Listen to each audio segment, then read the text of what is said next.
Hola, buenas tardes. Me da mucho gusto saludarles. Bienvenidos todos, todes, a este primer día, ya al final del día del Encuentro Internacional de Cátedras Extraordinarias. Para cerrar la jornada, me da mucho gusto que nos acompañen en la última actividad denominada Decolonizar la Universidad desde las voces de las mujeres. Sin duda, un tema fantástico, un tema que abre mucho el diálogo y precisamente me gustaría tomar una frase de lo que nuestra invitada de hoy, Rebeca Gaitán, la doctora Rebeca Gaitán, va a compartir con nosotros. Ella dice que partimos de un horizonte universitario para hacer esta reflexión, entendiendo a la universidad como un espacio de creación y circulación del conocimiento, así como un lugar de acción política en donde suceden disputas de sentidos y convergen distintos movimientos feministas. Para, eh, para estar con nosotros y para llevar esta plática y este diálogo con la doctora Rebeca Gaitán, me da mucho gusto presentar a la maestra Paola Morán Leiva, editora y gestora cultural. Estudió Relaciones Internacionales en la Facultad de Ciencias Políticas y Sociales de la UNAM. Se inició en la divulgación histórica en 1998 en la editorial Clio. Ha sido editora de historia y subgerente editorial del Fondo de Cultura Económica, coordinadora de producción editorial del Colegio de México, coordinadora nacional del antiguo Conaculta y directora de la Feria Internacional Infantil y Juvenil, que organiza la Dirección General de Publicaciones de la Secretaría de Cultura. Fue directora de Turner de México y actualmente es secretaria técnica de vinculación de la Coordinación de Difusión Cultural de la Universidad Nacional Autónoma de México. Entre sus publicaciones se encuentran El pasado de Ana, Diario de Cristina, Visión de una adolescente en la turbulenta guerra de la Reforma, El Porfiriato y Grandes protagonistas de la historia mexicana, de Ignacio Zaragoza, Planeta 2002, entre otras. Muchas gracias, Gaby Gil. Me encanta hacer la mesa que cierre este primer día del Encuentro Internacional de Cátedras Extraordinarias. Además, para presentar a una mujer que admiro y de la cual pues he aprendido mucho en estos días de trabajo justo para esta mesa. Estoy hablando de la doctora Rebeca Gaitán. Rebeca pues también estudió sociología, también en la Facultad de Ciencias Políticas y Sociales de esta universidad, de la Universidad Nacional Autónoma de México. Así que un saludo especial a la gente de la Facultad de Ciencias Políticas que nos sigue. Es maestra en estudios latinoamericanos por la Facultad de Filosofía y Letras y pues ahora candidata a doctora también de estudios latinoamericanos. Fue becaria junior del Consejo Latinoamericano de Ciencias Sociales, CLACSO, donde realizó una investigación sobre la actualidad del pensamiento crítico de América Latina y el Caribe, cuyo producto fue un artículo Utopía y Discontinuidad. Es especialista en pensamiento crítico latinoamericano, así como en pensamiento decolonial. Cuenta con varias publicaciones sobre este tema. Entre estas destaca Más allá de la modernidad, pensar la modernidad desde la decolonización epistémica, y La crítica en el margen, hacia una cartografía conceptual para discutir la modernidad. Así que, pues, Rebeca es una gran especialista justamente en el tema que vamos a tocar hoy, de colonizar la universidad desde las voces de las mujeres. Y por eso, pues, es un gusto tenerla para este cierre. La dinámica de la mesa, para que la sepan todas las personas que nos siguen y estén muy atentas, es que Rebeca en los primeros minutos va a presentar su postura. Después tendremos una charla, un diálogo y luego vamos a abrir esta mesa a las preguntas del público. Así que atentas, atentos a todas las personas que nos siguen. Vamos a recibir por medio del chat sus preguntas y hacérselas pues a nuestro especialista de hoy. Así que sin más, Gaby y yo desaparecemos para dejar los micrófonos a Rebeca Gaitán y ya luego volvemos para nuestra conversación. Bueno, quiero agradecer esta invitación y celebro este encuentro, era lo que les decía, Me parece que es un encuentro que es muy necesario y que puede ser muy productivo. Entonces voy a dar lectura a mi presentación y pues a eso vamos. El objetivo de esta charla es reflexionar sobre el feminismo, definiéndolo críticamente como desde una localización geográfica. Esto es, que se pregunta desde las condiciones históricas de vida de las mujeres en un contexto poscolonial. Partimos entonces, en este punto específicamente, de un horizonte universitario para hacer una reflexión entendiendo a la universidad como un espacio de creación y circulación del conocimiento, así como un lugar de acción política en donde suceden disputas de sentidos y convergen distintos movimientos feministas. Lo anterior, para lo anterior es necesario mostrar cómo se amplían los contenidos de las teorías y las prácticas feministas que surgen como un discurso crítico moderno y radicalizan su sentido democrático al interpelar distintas voces y ser interpeladas por ellos mismos que habían sido negadas en la modernidad. De manera que se debe entender al feminismo como una teoría crítica que entiende y atiende al presente, es decir, que es capaz de elaborar diagnósticos de las problemáticas que se enfrentan las mujeres y al mismo tiempo busca dar soluciones fácticas para que se sepan responder a la necesidad de emancipación de estas estructuras patriarcales coloniales que se ofrecen en distintos puntos de gradación y violencias hacia la mujer. Esta violencia puede ser cruenta y se expresa en los grados más extremos de la violencia en contra de las mujeres, como es el feminicidio, o pueden ser violencias simbólicas más pequeñas, que serían como los micromachismos, que están originadas en la desigualdad estructural y que se expresan de diversas maneras. Dependiendo de cada contexto histórico, estas van a ser más o menos visibles. La violencia simbólica, como es un punto que está en pugna para el feminismo decolonial o poscolonial. Es un tipo de violencia que está atravesada no solo por el género, también está atravesada por el color de piel, el grado de mestizaje, la clase social y el estatus cultural. Esto es importante, pues aunque nos encontramos hablando de un espacio universitario, no todo mundo tiene un acceso igual a él. Pues nos encontramos con condiciones materiales y culturales que son más o menos diversas. En un mismo salón de clases vemos que algunas mujeres son las primeras en su familia en estudiar una carrera profesional, mientras que otras son hijas e incluso nietas de intelectuales y especialistas prominentes. Dicha diferencia es importante cuando la correlacionamos con las experiencias marcadas por el género y nos permite pensar el por qué hay mujeres que son más propensas a la violencia de género que otras y que esta situación no se elimina con el mero acceso a la educación superior. También nos deja ver que no se da de igual manera la aceptación por parte de las familias y de los entornos sociales inmediatos del feminismo entre las universitarias participantes. Me interesa la teoría postcolonial y y el giro decolonial para hacer una lectura del feminismo actual, ya que contienen una larga tradición de los discursos de emancipación y transformación social que tienen en cuenta los problemas de representación política y subjetiva en los discursos históricos y culturales. Estas propuestas político-epistémicas son herederas de los debates más importantes de las teorías críticas europeas y ofrecen reelaboraciones no menos rigurosas y potentes que sus antecesoras moderno-occidentales. También son herederas de saberes ancestrales que han cuestionado la autoridad de Occidente y adicionalmente estos corpus prácticos exacerban sus contenidos críticos al encontrarse siempre al pendiente de las convulsiones de los acontecimientos históricos. Su eje común será la reflexión de la colonialidad, entendida esta como un tipo de dominación que articula y ordena el mundo dentro de una división internacional de trabajo compleja que determina y tensiona a otras relaciones de poder.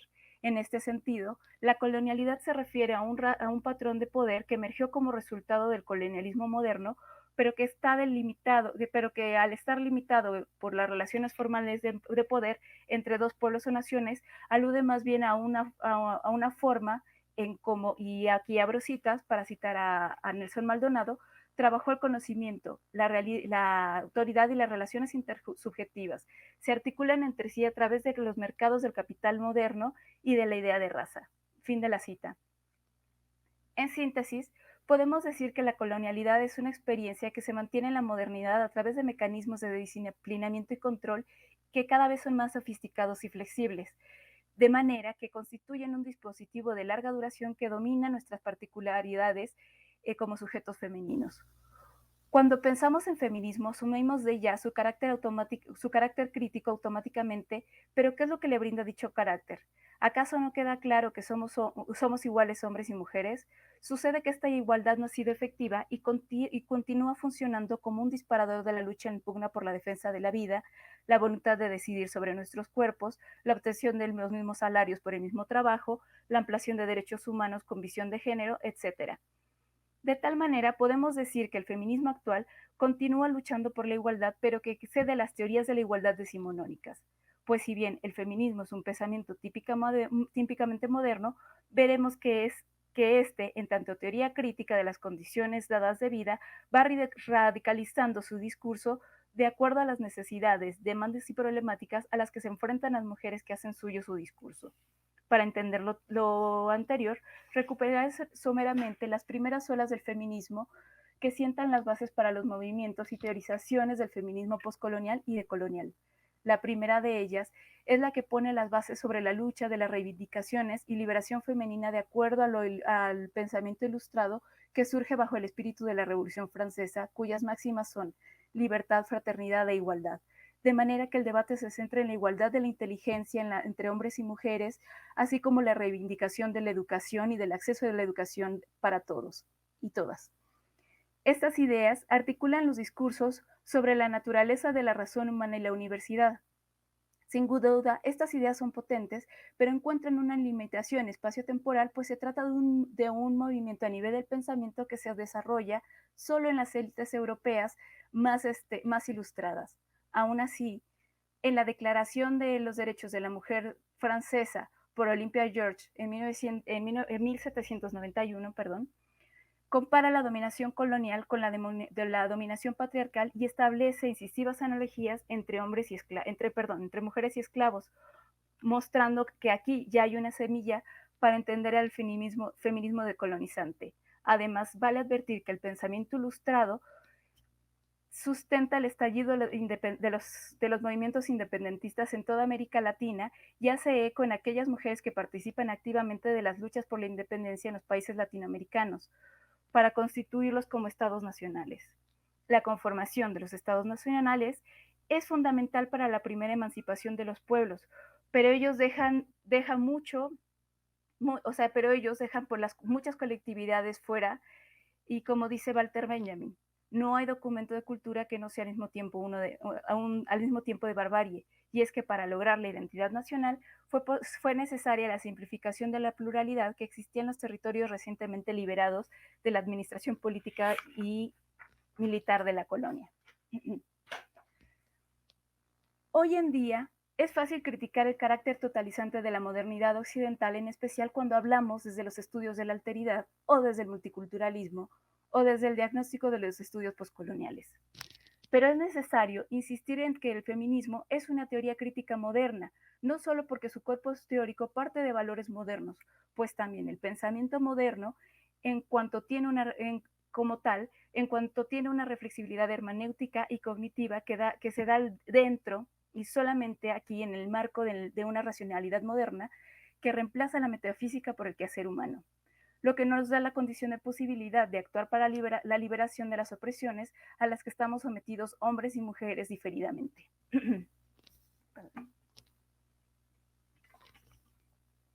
Para avanzar en esta idea, voy a hablar de la participación de la política del feminismo. Haré mención en la segunda ola como un llamado a ocupar el espacio público. El movimiento sufragista de los países anglosajones convierte a la mujer en una ciudadana, es decir, lo hace un sujeto jurídico susceptible de votar y ser votado, así como de tomar decisiones fuera del ámbito doméstico. En América Latina, se traduce en que la mujer es vista por primera vez como parte del pueblo y como tal partícipe de su soberanía. En México, las mujeres pueden votar por primera vez en las elecciones de 1955 gracias a un decreto de 1953, y pese a ello, muchas mujeres no logran expresar su voluntad a través del voto, ya que existe prohibiciones familiares que le impide hacerlo. Aún así, Es importante advertir que la liberación del voto femenino instala la posibilidad jurídica para que las mujeres participen en los foros públicos. El caso más emblemático en Latinoamérica es el de Eva Perón Duarte de Perón, que junto a Domingo Perón desarrolla una agenda política con independencia a su marido. O sea, me refiero a que apuntala con fuerza los contenidos de los discursos peronistas, pero ella tiene su propia agenda. Ella es la que habla directamente con los sindicatos y es también quien gestiona las reivindicaciones populares como un derecho a la vivienda digna, el derecho a los servicios de salud, etc. Por ello, crea la Fundación Eva Perón, encargada de construir hospitales, asilos, escuelas y además de promover la participación femenina en los asuntos públicos. La impronta de la mujer en este espacio es la que permite que las mujeres exijan la legislación justa y libertaria de aspectos que se había considerado parte de la vida íntima, como es el caso de la lucha por el derecho de decidir sobre nuestros cuerpos en cuestiones de salud reproductiva o la verbalización de la violencia que se ejercen sobre los cuerpos sexualizados e hipersexualizados de acuerdo a la construcción de género. En los años 60 y 70, varias mujeres en varios países de América Latina participan abiertamente de los movimientos sociales con una voz propia y de la mano del segundo sexo de Simone de Beauvoir, que en clave existencialista ponen en circulación la idea de que la mujer es un producto cultural. Se comienza a cuestionar la naturalización de un papel de la mujer en la sociedad, y con estas ideas se logra verbalizar la necesidad de una abolición del patriarcado como condición de posibilidad de liberar a las mujeres de la violencia cruenta, de igualdad laboral, de sexualización de la razón. En el siglo XX, el feminismo se hace plural, y por nombrar algunos de ellos, podemos encontrar el feminismo decolonial, que hoy nos ocupa en esta charla, pero también encontramos el feminismo negro, el feminismo chicano, y estos brindan grandes aportes al feminismo decolonial, como es el caso de la interseccionalidad y el pensamiento de frontera. Por el primero, el feminismo negro, encontramos a Angela Davis, que en Mujer, Raza y Clase analiza el trato diferencial entre mujeres negras y mujeres blancas y nos cuenta que en Estados Unidos las leyes en contra de la violación se hicieron no para las mujeres, se hicieron para los hombres blancos que eran dañados moralmente como consecuencia del abuso sexual que sufrían sus mujeres e hijas, siendo que en el caso de las mujeres negras apenas se registraban casos de violación y se encontraban en una condición precaria ofreciendo trabajos serviles que a pesar de la abolición de la esclavitud se encontraba en una situación servil prácticamente igual, lo cual agravaba la hipersexualización de sus cuerpos, lo cual generó que no tuvieran mayor voz. En el caso del feminismo chicano se nos presenta este conocimiento de frontera como un punto nunca saldado, lo que ofrece una crítica siempre incómoda. Gloria Anzaldúa, en Borderlands, la frontera, de New Mestiza, reflexiona sobre fuera de binarismos y nos muestra que la imposibilidad de pensar un sujeto pues se encuentra en una posición de hibridación, en donde la frontera es una metáfora, pero también es una realidad que afecta a los cuerpos de las mujeres directamente y efectivamente. Hasta aquí, hemos visto que los feminismos se desarrollan a la paz y a veces tensionados con otros movimientos políticos y sociales. Ahora bien, la crítica feminista de corte decolonial instala una crítica potente en las pretensiones universalistas y teleológicas del feminismo occidental, que logró instalarse como una forma de liberación femenina, pasando por alto las implicaciones religiosas de clase, de raza, de género, etc. Dichas omisiones llevó a pensar que la mujer negra o indígena solo podía liberarse al someterse a los designios de la mujer blanca. Así, el feminismo decolonial intenta superar la dependencia intelectual de los saberes y experiencias etnocéntricos con la finalidad de generar críticas que, aunque no niegan el aporte del feminismo occidental, las ponen en revisión y oposición desde sus experiencias políticas concretas. Aquí me interesa subrayar que los valores modernos siguen siendo valores deseables en los que se puede radicalizar si entendemos la interpelación de lo plural. Esto es, que es necesario atender a las tensiones que suceden cuando asumimos que la alteridad y los problemas de modernización son partes ineludibles de lo postcolonial. Y es que hacia finales del siglo XX resonó en las academias latinoamericanas la reflexión que hacían el grupo de los subalternos de la India, que se acercaron a los problemas de representación política. de aquellos sujetos que se encontraban siempre marginados en la historia. Por su parte, la filósofa bengalí Gayatri Chakrabarti Spivak ve más allá de la historiografía marxista y del análisis de Foucault y Deleuze y logra argumentar que hay una relación entre saber y poder, pero que éste tiene determinaciones geopolíticas e ideológicas.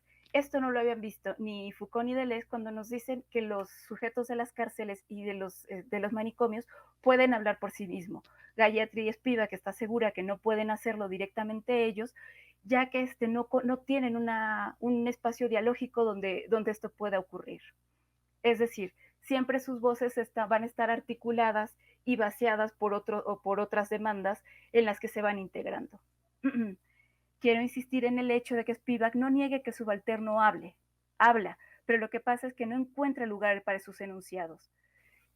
Esta crítica de la situación subalterna y o colonial implica un trabajo epistemológico constante y profundo que reconoce que no se puede deshabilitar a capricho los fundamentos de los dispositivos de poder que están funcionando en el sistema de representaciones de los sujetos subalternos, pues estos funcionan y gozan ya de una fuerte implicación. De la misma manera en que se muestra un encierro del feminismo con un armazón moderno occidental, también se ha hecho el señalamiento de que las teorías postcoloniales y en mayor o menor grado el giro decolonial, se encuentran aisladas del quehacer político. Las objeciones a este trabajo decolonial se debe a que la utilización del lenguaje muy académico se elabora desde una crítica negativa, lo cual es visto como un gesto pedante que aleja a las mujeres de carne y hueso a los discursos que ocurren en las universidades. Pero recordemos que la universidad es un terreno de lucha de sentidos que se expresa tanto en el quehacer de la teoría crítica como en las acciones políticas de las mujeres universitarias. Es decir, que estoy reconociendo que la mujer universitaria es un sujeto político. El feminismo decolonial pone a circulación las teorías y las prácticas y se hace cargo de esta situación interseccional de la mujer mexicana para estos varios tipos de opresión y determinación de tipo colonial. Muchas gracias. Gracias, Rebeca. Muchas gracias por este recorrido. Bueno, primero por plantearnos tu marco teórico y luego por este recorrido en los feminismos, hablando pues justo de las sufragistas y luego del feminismo decolonial junto con los feminismos negros y el feminismo chicano. Y ahí un poco, luego de toda esta teoría, quisiera que intentáramos centrar tu análisis y tu reflexión en nuestro país y luego en nuestra universidad. Tú dices algo muy interesante. Me gusta que en tu texto casi hay aforismos. Dice, la tensión que sucede cuando asumimos la alteridad, es decir, el otro, justo. ¿Cómo asumir esa alteridad y los problemas de la modernización como partes ineludibles de lo postcolonial y lo decolonial en nuestro propio país? O sea, ¿cómo hacemos eso? ¿Cómo lo ves en nuestro país? Muy bien. Pues voy a proceder igual de una forma más general y me voy acercando hacia el caso mexicano. Cuando hablamos de lo postcolonial, nos estamos refiriendo a algo que ocurre fuera o después de la modernidad.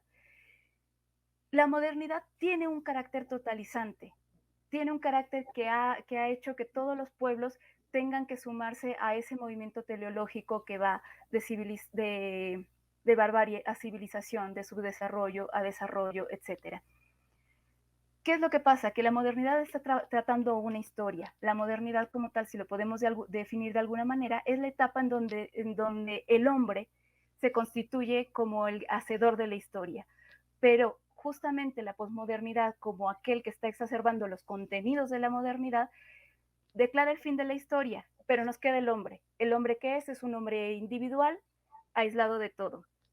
Pero ese hombre, y como ya nos lo dice Spivak, es un hombre que tiene un color de piel, es un hombre blanco, es un hombre, tiene un género y además tiene un sexo, y tiene un género, que ese género es el heterosexual.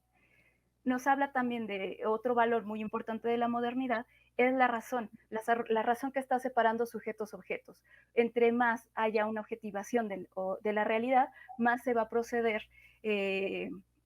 digamos, como en esta temporalización como que quiere ser más rápida, más efectiva, más de nuevo volvamos a estas máximas de la modernidad que afectan directamente a nuestros países como orden y progreso. Si hay un orden, se va a progresar y ese progreso va a ser más rápido. ¿Qué es lo que pasa? El problema va a ser que cuando esa razón esté objetivando constantemente a la realidad, a la naturaleza y a los seres humanos, se van a constituir solamente como objetos de consumo. Eso pasa muy fuerte para el caso de los países latinoamericanos.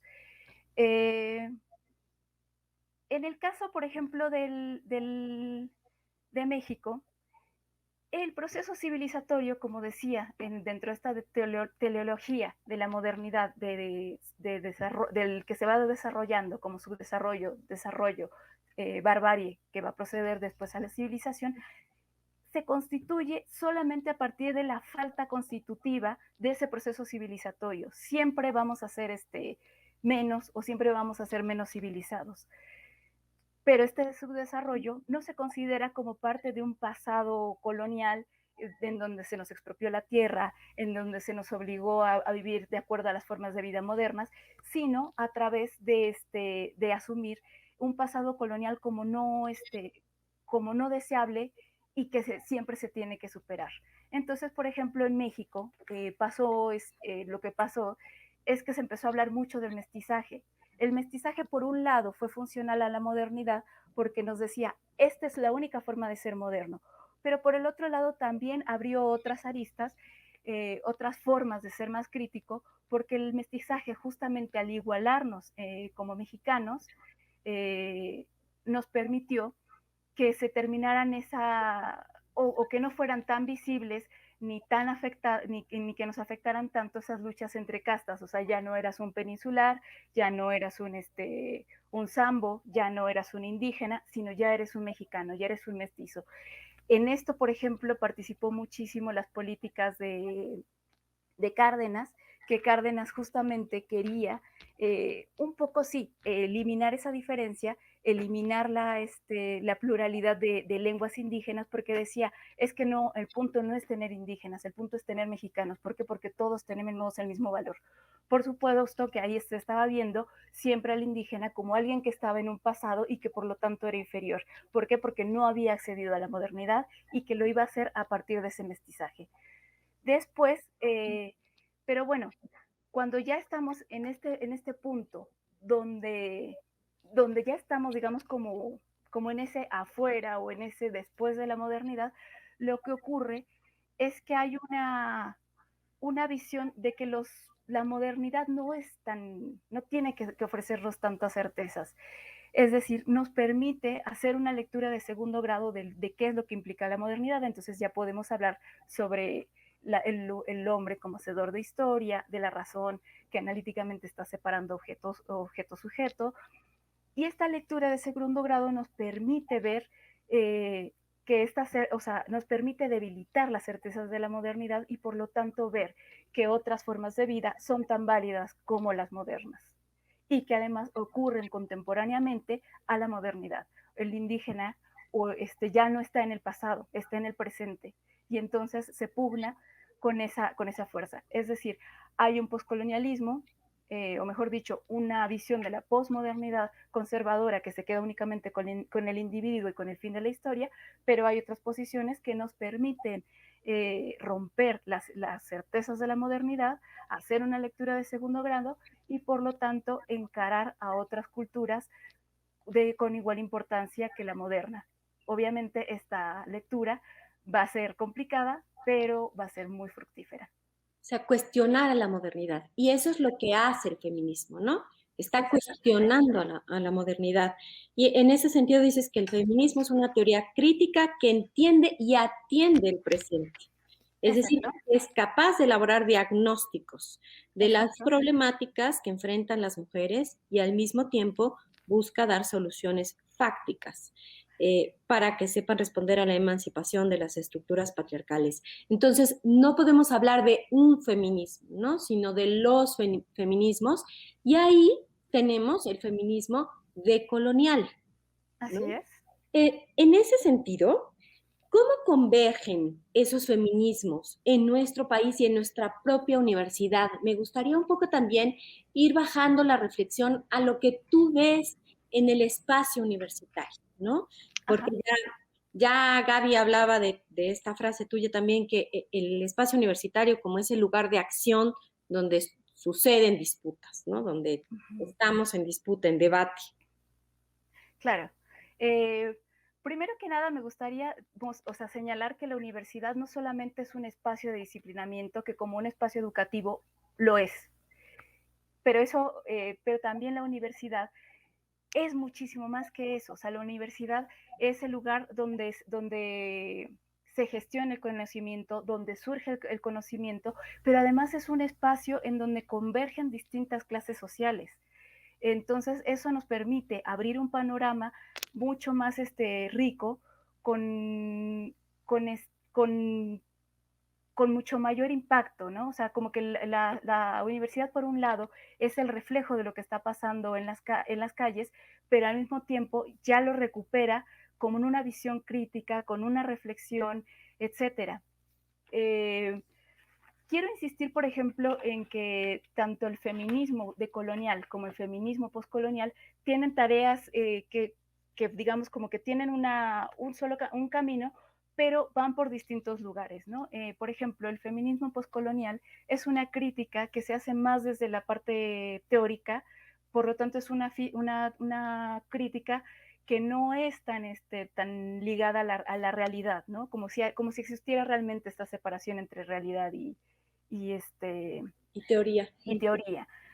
Eh, pero pero justamente estas teorizaciones del feminismo nos permiten justamente hacer como una especie de, de sustento de un espacio dialógico entre otras voces. En el caso, por ejemplo, del giro de colonial, el giro de colonial sí tiene una necesidad de tener una afirmación política y como tal, entonces, de lo que se va a interesar es de integrar otros saberes, otras prácticas, saberes y prácticas otras, como lo han llamado grandes teóricos como Arturo Escobar, y esto ocurre también en la universidad. ¿Cuándo ocurre? Cuando las mujeres universitarias empiezan a generar diálogos con mujeres indígenas de comunidades de diversos lugares, no solamente de Chiapas, también de Oaxaca, de Guerrero, etcétera. Y entonces empiezan a aprender cómo estas mujeres artesanas, productoras, chamánicas, están ejerciendo otra forma de economía, de política, etcétera. Y al mismo tiempo, o sea, mientras que se recibe en el espacio universitario a estas mujeres, nosotras también vamos a comunidades y en las comunidades también se da ese ejercicio y obviamente vamos como universitarias. O sea,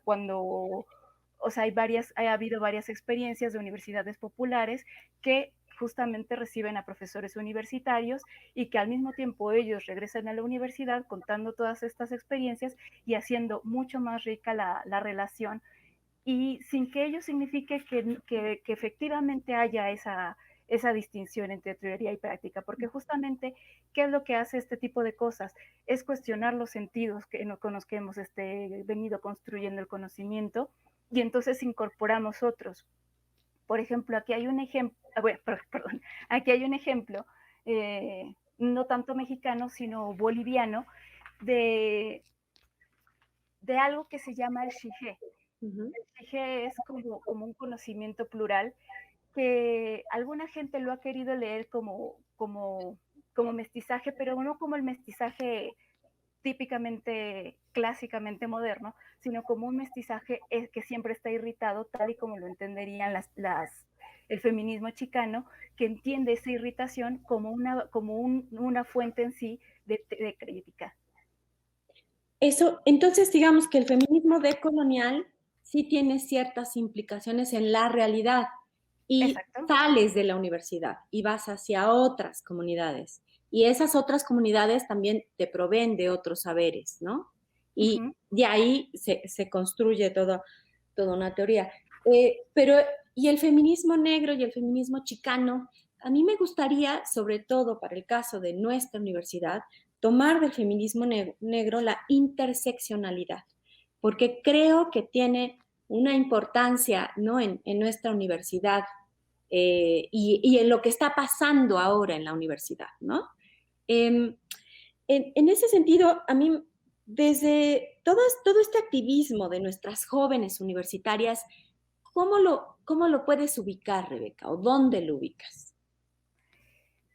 Bueno, la interseccionalidad propiamente es una herramienta muy, muy importante, muy interesante, que ha surgido más en un ámbito jurídico, porque, por ejemplo, hay un caso muy famoso que era, por ejemplo, en la General Motors se estaban contratando únicamente a mujeres, perdón, hay una mujer que dice, no, o sea, no me contratan porque hay un racismo. ¿Por qué? Porque no contratan a mujeres negras. Entonces, en las cortes se demuestra que efectivamente se está contratando a mujeres y también se está contratando a población negra. Pero, ¿qué pasa si eso lo leemos a partir de las intersecciones? Es decir, de esas dominaciones que están siendo atravesadas, pero que justamente lo ves a través de ese entrecruce, ¿no? Es el entrecruce de raza y género, el entrecruce de raza y clase, entrecruce de raza, género y religión, etcétera.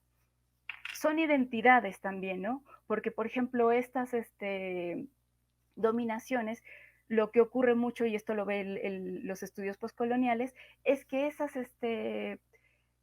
dominaciones, esas opresiones, también nos constituyen a nosotros como un sujeto específico, ¿no? Entonces, por ejemplo, esta demostración de cómo se entrecruza esto en el caso de esta famosísima eh, demanda de General Motors, es que sí, efectivamente contrataban a mujeres, pero solamente las contrataban en las oficinas, y en las oficinas no había espacio para afrodescendientes. En cambio, en los talleres sí, entonces ahí sí contrataban, o sea, contrataban a población afrodescendiente que eran hombres negros, pero una mujer no iba a ser contratada en un taller, ni un negro iba a ser contratado en una oficina. Entonces ahí se muestra que solamente a partir de ahí se puede hacer una lectura potente, una lectura que ya esté, digamos, como entrando en cosas un poco más, pues más subversivas, ¿no? O sea, que subvierte estas formas de dominación. Esto es muy importante, la interseccionalidad en el caso de la universidad, ya en nuestro caso concreto, ya que nos permite escapar de los voluntarismos, pues supone que la conciencia de lucha en el patriarcado no es suficiente, no es suficiente que nosotros en la universidad o en nuestras redes sociales, que está llena de gente que más o menos piensa como nosotros, que son muchas veces personas universitarias, pues estas desigualdades no se dan de igual manera. O sea, nosotros pensamos que estamos como en un espacio, pues como con unos ciertos sentidos comunes. Pero ¿qué pasa cuando salimos de la universidad y resulta que nuestros entornos más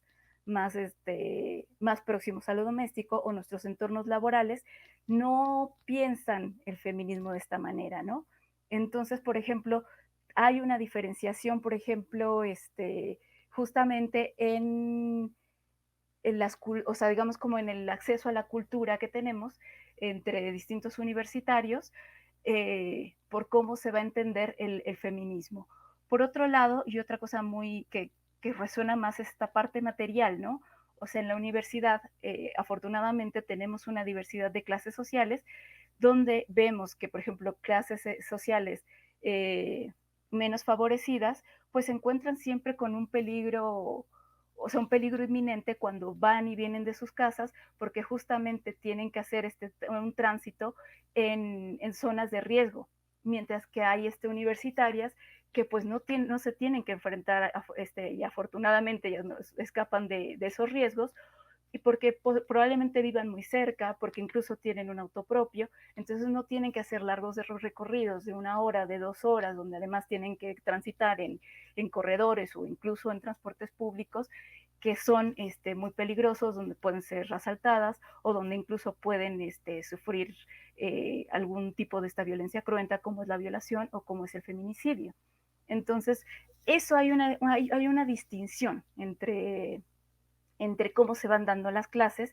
Y también hay otra distinción, por ejemplo, en el color, que se nos insiste mucho que en la universidad no hay esto, y en teoría no lo debe haber, pero sí todavía no pesa bastante el color de la piel, ¿no? En donde, por ejemplo, se asume como que la mujer blanca es más bonita, y entonces que la mujer más bonita, pues, ¿no? Entonces va ocurriendo este tipo así como de micromachismos, también microracismos. Y entonces se tiene que dar cuenta de eso, porque solamente hasta que se dé cuenta de eso realmente vamos a entrar en una reflexión de cómo subvertir la dominación patriarcal. Claro, las propias condiciones de las mujeres universitarias pues son muy distintas, tenemos condiciones Ujú. muy disímiles, ¿no? Y en ese sentido pues estamos atravesadas por la clase social, la raza, el color, etcétera. Y ahí me gustaría pues que nos hablaras un poco también de no solo por la raza, la clase, el color, sino incluso por las generaciones o por la generación. Y se dan también ciertos choques de feminismos, ¿no? Tú ya Claro. nos hablabas de los distintos. ¿Cómo sucede eso en la universidad? Sí, porque por ejemplo, o sea, como que en los 70s el feminismo sí estaba como más ligado a este tono, como un poquito más pelear la igualdad entre hombres y mujeres, que no haya diferencia de salarios, etcétera, etcétera. Pero era al final de cuentas como un feminismo, o sea, una forma de liberar a la mujer que se asumía, como se asumía, por ejemplo, en el caso de la modernización, la modernidad se asume como la forma de liberarnos. Entonces, de esa misma manera, decíamos, el feminismo es la forma de liberarnos a como mujeres. Por ejemplo, me gustaría aquí citar el caso del feminismo islámico, o mejor, de colonial, que además tiene una vertiente de colonial, donde muy distinto al feminismo francés, que quería erradicar el velo como parte de un machismo, está solamente subyugando a las mujeres. ¿Qué pasa? Y de repente es muy raro que las feministas islámicas dicen no, el velo es mío y no me lo quitas. O sea, tú mujer blanca, no vienes, o sea, con tu ignorancia acerca del Islam, me vienes a decir que me quite el velo. Y muchas mujeres feministas del Islam no usan el velo como protesta, y cuando hablan con mujeres occidentales se lo ponen como protesta. Claro. Por, Y, uh -huh, perdón, por... entonces, de esta manera, o sea, por ejemplo, también en el caso de Spivak, también había, o sea, esta tensión que ella lo estaba marcando muy fuerte, y que es justamente la que dispara la pregunta de si el subalterno puede hablar o no, es justamente porque que la mujer en la India, bueno, hay un rito muy famoso en la India, que antes se hacía, ya no, que se llamaba el rito sati, que era cuando la mujer se autoinmolaba en la pira del marido. Pero entonces llegaba el Imperio Británico a decir, no, eso está mal, como una mujer se va a matar porque se muere el marido. Entonces se les quitaba el derecho a hacer este rito sati, pero hay castas que justamente el hecho de no hacer el rito sati te sacaba de la casta, y el no tener castas en la India, sobre todo en esa época, te convertía en lo que se llamaban los intocables, es decir, como esa gente impura, que por eso son intocables, en cuanto tú los tocas, eres impura como ellos. Entonces, si tú no tienes castas, si tú no tienes casta, no hay una forma de que alguien te recoja socialmente, entonces pues te quedas fuera completamente. Entonces, como esa cerrazón del imperio británico, era lo que señala Spivak. O sea, ahí hay un silenciamiento de la mujer. Por un lado, es doble, porque por un lado está el silenciamiento de la mujer como por parte del imperio británico, que la trata como si fuera alguien incivilizado, y y digamos como ese silenciamiento tradicional que son esos hombres indios que obligan a la mujer a tirarse a la pira del marido. Entonces ella se queda en ese doble silenciamiento. Claro, Spiva misma la cuenta, ¿no? Cuando llegó a Cambridge, que dice que aprendió pues el racismo y la incomprensión de todo esto, ¿no? Que nos cuentas. Y entonces ahí y ahora que, ¿no?, que nos has pues explicado un poco más sobre todos estos feminismos, estos choques, a mí me gustaría ubicar los feminismos de nuestras estudiantes ahora. ¿En qué ola estamos? ¿Dónde estamos? ¿No? Perdón, ahí empezar a ver si hay preguntas del público. No sé si ya hay algunas preguntas del público, pero mientras pasarte el micrófono, ¿no? Sí, bueno, en el caso o sea, lo que nos queda aquí en nuestra universidad es que, por ejemplo, vamos recuperando, o sea, bueno, primero que estamos en un feminismo que apela por la diferencia, o sea, es un feminismo plural que justamente puede asumir una vertiente más decolonial, una vertiente más hacia el feminismo chicano, y van surgiendo críticas hacia el mismo feminismo, hacia el interior del feminismo, y críticas hacia al interior de los movimientos sociales como una voz de las mujeres muy fuertes. ¿Qué nos permite esto? ¿No? Lo que nos permite sobre todo es que a partir de estas reflexiones nos podemos deconstruir como sujetos que estamos dentro del patriarcado y dentro de las estructuras coloniales. O sea, ya no es solamente una cosa de yo rechazo el machismo, me lo tengo que preguntar a mí misma para así asumir una posición clara dentro de un movimiento social y además algo que a mí me va a servir como dentro de esta vida cotidiana, ¿no? O sea, yo creo que eso nos deja a las mujeres, o sea, como una tarea muy importante las mujeres universitarias, ¿no? Es una tarea de deconstrucción de nosotras mismas para una acción política y para nuestras vidas como parte de ese bienestar. Y a mí justamente me gustaría cerrar con, con una pregunta que tiene que ver todo con lo que nos has dicho justamente, con esta parte final, y que a lo mejor es una pregunta pues ambiciosa, ¿no? ¿Cuál crees que es y será el producto de esta lucha feminista decolonial en nuestro país y luego en nuestra universidad? Pues en nuestro país es justamente, pues, o sea, la intención es de que sea un país más justo, que sea un país que tenga más probabilidad de acceso a, a mejores trabajos con igualdad de pago a todas las mujeres. Y en nuestra universidad, pues lo que nos deja justamente es eso, ¿no? Como esa necesidad de plantearnos a nosotras como mujeres y plantearnos como mujeres como sujetos sociales, ¿no? O sea, la mujer universitaria es un sujeto social. No solamente, o sea, quiero con esto insistir en que no hay o sea, no debe haber una dicotomía tan tajante entre teoría y práctica, ya que la teoría es justamente esa lucha de sentidos y como lucha de sentidos es una lucha política. Por ejemplo, nos quedan enseñanzas muy importantes como es la sororidad, ¿no? La sororidad ya no, o sea, de nuevo volvemos a estas máximas de la Revolución Francesa, como igualdad, fraternidad y igualdad, fraternidad, bueno, perdón, se me fue la onda, pero bueno, se suplanta a la hermandad por la sororidad. ¿Qué quiere decir esto? Que se insiste en la hermandad de mujeres para fortalecer el lazo entre nosotras, porque hay una especie de naturalización de que la mujer solamente va a competir entre ella. No hay forma de que ella realmente establezca lazos con sus compañeras, porque, por ejemplo, dentro del mismo feminismo se va a estar peleando, por ejemplo, por quien está a favor de qué sé yo, de la pornografía o de la prostitución y quienes dicen, bueno, las mujeres pueden gestionar sus cuerpos y como si pueden gestionar sus cuerpos, entonces pueden, pues pueden decir, yo quiero prostituirme y por supuesto va a haber otras que van a decir, bueno, por supuesto, claro, ahí no te estás dando cuenta que hay tráficos de personas, que hay otra serie de situaciones de dominación que afectan a esta situación de la prostitución que no se da de manera libre, quizás se podría dar más libre en países del primer mundo, no en el caso de América Latina, no en el caso de México. Y entonces ese tipo de peleas, lejos de, o sea, por supuesto que deben haber, pero no sin que haya supuesto un lazo entre nosotras. ¿Por qué es importante insistir en este lazo de sororidad? porque muchas veces las mujeres les daban autoridades dentro de los movimientos sociales, les daban autoridad a los hombres como los líderes, buscaban la aprobación de ellos como para decir, ah, sí, tú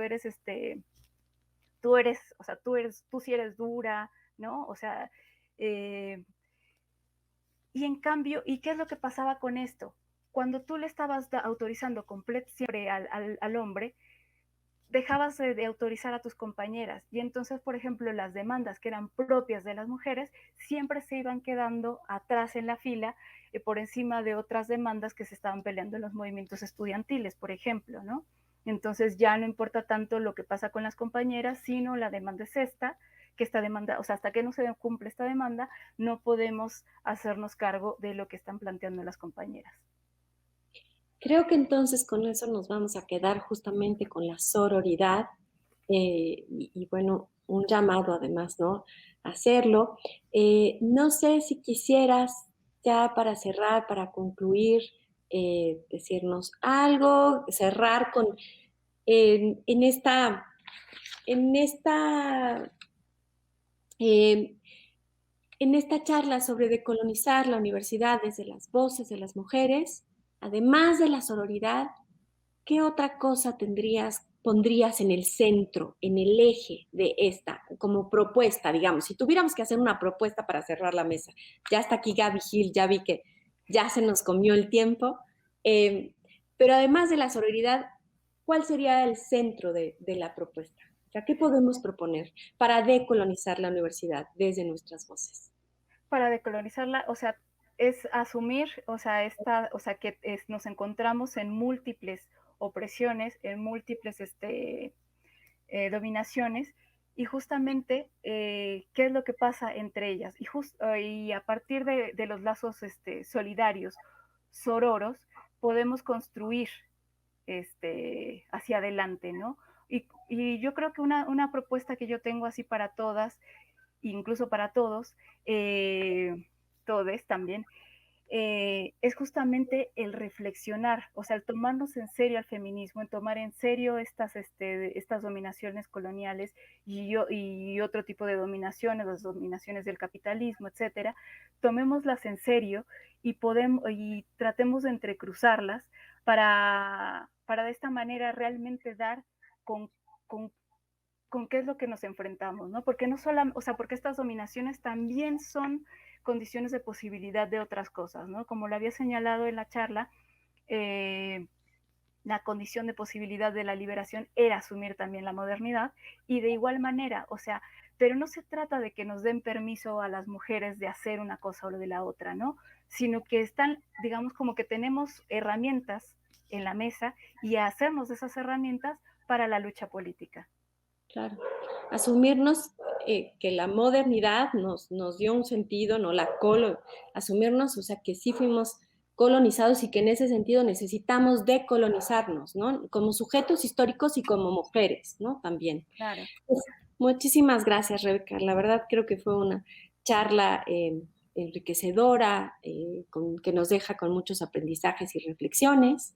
Y bueno, pues ya le paso la palabra a la maestra Gaby Gil, nada más por si quisiera hacer alguna última pregunta, cerrar. Muchas gracias, ¿no? Agradecerles a ambas este diálogo constructivo, este diálogo justo, sensible, que aborda un tema que tiene mucho tiempo tratándose, pero que finalmente necesitamos seguir construyéndolo. Como sujetos femeninos, como sujetos políticos y como sujetos que merecen libertad, igualdad y fraternidad. Ese es el lema. Ay, bueno, y ahora sororidad. Exactamente. Igualdad, fraternidad, libertad y sororidad. Es correcto. Muchísimas gracias a ambas. Es un gusto y pues a lo que sigue, a seguir construyendo. Muchas gracias. Gracias. Rebeca. Hasta luego. Bye.